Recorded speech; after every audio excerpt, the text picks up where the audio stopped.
Takshashila Gurukul channel में आपका स्वागत है। अगर आपने अभी तक हमारे चैनल को सब्सक्राइब नहीं किया है तो कृपया तुरंत सब्सक्राइब करें, घंटी का बटन दबाएं और अपनी टिप्पणियां और प्रतिक्रियाएं लिखें। अपने दोस्तों के साथ ज्यादा से ज्यादा शेयर करें। हम ऑनलाइन कुंडलिनी राजयोग दीक्षा और 6 महीने में कुंडली सक्रियण प्रदान करते हैं। 45 विभूति नित्य भगवद गीता अध्याय 10 में विभूति योग देखा जा सकता है। नोट: शिव ने प्रसन्नतापूर्वक गुहा 1 को समझाया और अपने गुणों की संख्या का विस्तार किया जो उनकी छवि के समान है और अनंत आनंद प्रदान करते हैं। पूर्णविराम। भगवान शिव ने प्रसन्नतापूर्वक षण्मुख को अपनी महिमा के विषय बताए जो उनकी छवि के समान है और उन्हें अनंत आनंद प्रदान करते हैं। षण्मुख ने मुस्कुराते हुए हाथ जोड़कर कहा, हे प्रभु, निगम कहते हैं कि सभी गुण आपकी महिमा के प्रतीक हैं। वे गुण क्या हैं? कृपया मुझे बताएं। शिव ने प्रसन्नतापूर्वक कहा, हे मृदुपुत्र, सभी का प्रकटीकरण स्पष्ट गुण है। इसमें कुछ भी छिपा नहीं है। हे मेरे प्रिय पुत्र, मैं तुम्हें बताता हूं कि मन के सुख सुखद हैं। सद्बुद्धि के साधन, सद्विचार, सार के अनन्य स्थान, राज्य की रक्षा के कर्म, ये सभी मेरे मन के प्रतिबिंब हैं। 3 जो पुत्र अपनी माता को सुखपूर्वक बैठा देखकर उस पर क्रोधित होता है, जो पुरुष अपनी बहनों को कष्ट देता है, जो स्त्री उसे कुछ ज्ञान देने का प्रयत्न करती है, वह कहती है, मैं नहीं हो सकती, मैं भविष्य में गिर जाऊंगी, जो स्त्री अपने पुत्र को घी खिलाकर उसे बांट देती है, जो स्त्री अपने पुत्र को आटा और तेल देती है, तथा जो पति अपनी ऐसी विभाजित बुद्धि वाली पत्नी के लिए कुछ भी नहीं खाता, उसके लिए ये सिद्धांत कहना उचित नहीं है कि मेरी गुफा, मेरी प्रतिमाएं सुख समझी जाती हैं। मैं इन पर विस्तार से चर्चा करूंगा।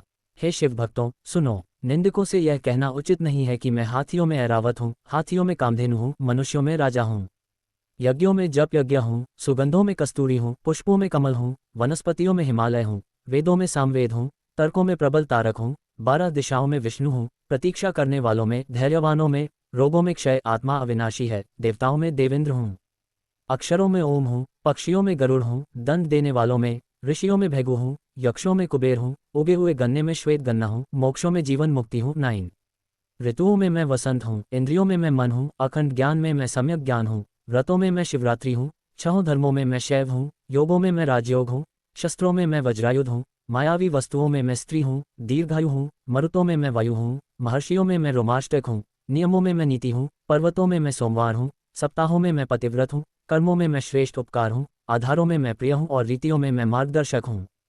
गंधर्वों में मैं चित्ररथ हूँ, वृषभों में मैं बैल हूँ, श्रुतियों के वचनों में मैं सागर हूँ, पुत्रों में मैं पुत्र हूँ, संहारकों में मैं पुत्र हूँ, नदियों में मैं भागीरथी हूँ, दरिद्रों में मैं धनवान हूँ, मंदिरों में शिव का मंदिर हूँ, उधार देने वालों में मैं उधारदाता हूँ, निंदा करने वालों में मैं धैर्यवान हूँ, आभूषणों के मुकुट में मैं हूँ, हतोत्साहित लोगों में मैं साहस हूँ, मनुष्यों में मैं श्रेष्ठ हूँ, वर्षा ऋतु में मैं श्रेष्ठ हूँ, तारों में मैं सूर्य हूँ, पत्थरों में मैं मनुष्य हूँ, तीर्थों में मैं गुरु हूँ, यश में मैं विश्व में परमेश्वर हूँ, ज्ञान के जिज्ञासुओं में मैं वन का स्वामी हूँ, योद्धाओं में मैं गुफा हूँ। हे कार्तिकेय, पराजयों में मैं विजय हूँ, कामों में मैं शुभ, कर्मों में मैं गायत्री हूँ, वृद्धों में मैं युवा हूँ, भयंकर घटनाओं में मैं कोमल शैया हूँ। मैं दान देने वालों में अन्नदाता, ज्ञानियों में आत्मज्ञानी, मीनों में मकर, सर्पों में प्रधान प्राण, पुराणों में स्कंद पुराण, ध्वजाओं में ज्येष्ठ ध्वज ध्वजा हूँ। मैं विषों में हलाहल, सूर्यों में चैत्र मास का सूर्य, दंड देने वालों में न्यायाधीश, 10 दिशाओं में आकाश, सृष्टि के कारणों में कामदेव, विकाद रुद्रों में शंकर, वायुओं में शनि, अवधूतों में दत्तात्रेय हूँ।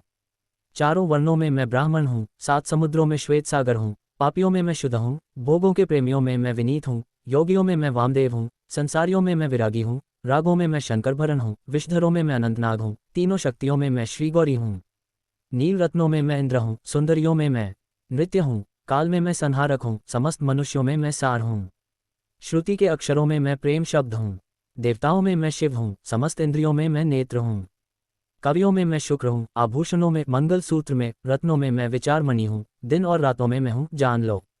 26 हे गुफा, मैं और क्या कहूँ, मैं समस्त दृश्यमान स्वरूप हूँ। ये ब्रह्मांड मेरे गुणों से परिपूर्ण है, मेरे बिना कोई गतिशील वस्तु नहीं है और मेरे दिव्य गुणों का कोई अंत नहीं है। हे सिख वाहन, जो तुमने सुना है वह मैंने सूक्ष्म रूप से कह दिया है। बिना कहे शेष गुण असंख्य हैं, जान लो कि सब कुछ मेरा ही स्वरूप है। सब कुछ मेरा ही स्वरूप समझो, जहाँ कहीं भी देखो निश्चय करो कि मैं ही विद्यमान हूँ, जान लो कि मैं अणु मात्र में व्याप्त हूँ। निश्चय करो कि तुम साक्षात शिव हो और जीवन से मुक्त हो। 28। ये दिव्य अध्याय उस दुष्ट को सुनाना उचित नहीं है जो अपने माता पिता द्वारा विवाहित मनोहर वल्लभ का साथ छोड़कर अपनी पुत्रवधू नंद और सास के पास चला जाता है, जो सत्यवादी पर संदेह करता है तथा जो किसी प्रकार धन प्राप्त करके उसे अपनी पत्नियों और बच्चों पर खर्च करता है और फिर यमपुरी कारागार जाता है। इस प्रकार दयालु भगवान शिव ने षणमुख को अपनी विभूतियों की परी के विषय में बताया।